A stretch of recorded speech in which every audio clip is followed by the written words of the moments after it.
siyathanda ukuxabana ngazi sixabanelana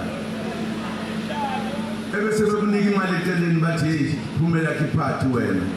ngeke lo uyazi sinomaphatha amangaki manje sengikhohlwe nokubala inamba ngoba bathi kufanele sihlakazeke ukuze sibe namavoti amancanyana bona athi awabe bemancane abonakala ngathi makhulu bahlangane bona bathi ngeke thina sivota ngala noma uvota ngala asivoteli isizwe sivotela thina ngoba sinikwe imali kufanele siyiqede leyo nto njengesizwe semnyama ngoba ngeke siliphathe uma sicabanga ukuthi ngizoba neyami intwana encane ngiyiphatheleyo niphathe yami yingakho nje kungabalulekile ukuthi uma ungezwani nalabo enisebenza nabo usuphuma ephathi lungisa le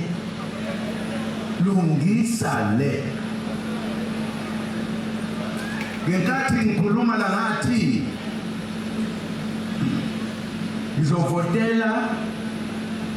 kulokho okuzayo MK funa ukuyicacisa lento ngoba ngizwe kuthiwa khona abahluphekile laba beyindaba angazi ukuthi abengababuzi nje abanye abantu kwenze njani funa ukuyicacisa angabikho ozobheda noma wasemsakazweni angaphinda bhede ayazi ukuthi ngathi ngoba bangizwa kahle ayathanda ukuqhubeza izinto bayibhekise phansi bangizwa kahle ngathi angizi ukuyivotela i-ANC kaRamaphosa ngoba yehlulekile iphathizwe bezwa nabo bakurekhoda bazi kahle ngase ngithi ngizovota ku-MK kodwa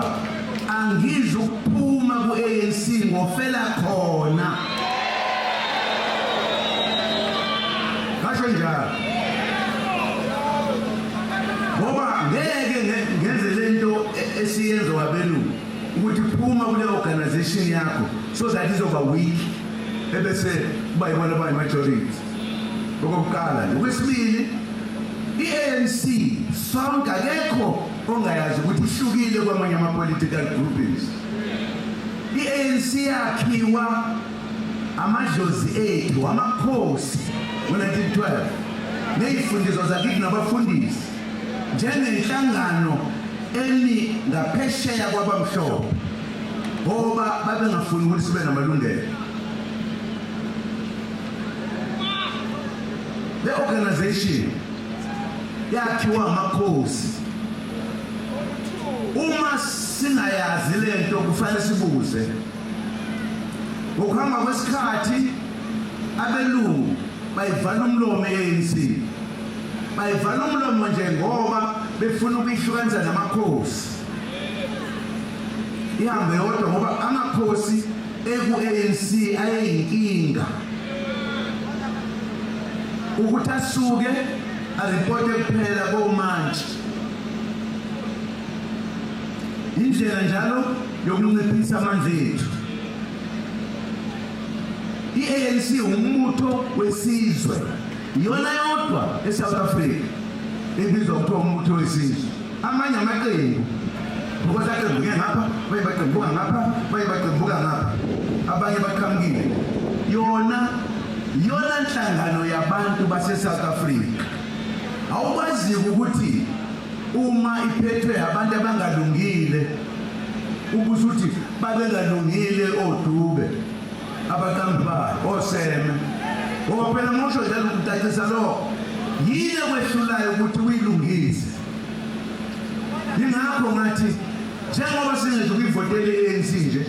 ingoba sifuna ukuyivikela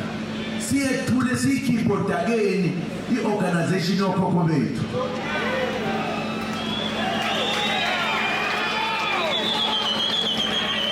yona le eyathi silwela umhlaba silwela ukuthi silingane nomuntu omhlophe singahlukani mhlawumbe abadala bakhe ANC ngithi mase ngikhuluma nontanga yethu babehlakaniphile kusedlula kwathina abanamhlanje esifundile babahlakaniphe kakhulu kunathi uma singakwazi ukubona lokho uma bengiyi-journalist emnyama bengeke ngiwubuze lo mbuzo ukuthi ho ushufuneke manje no please man asingaplease abelungu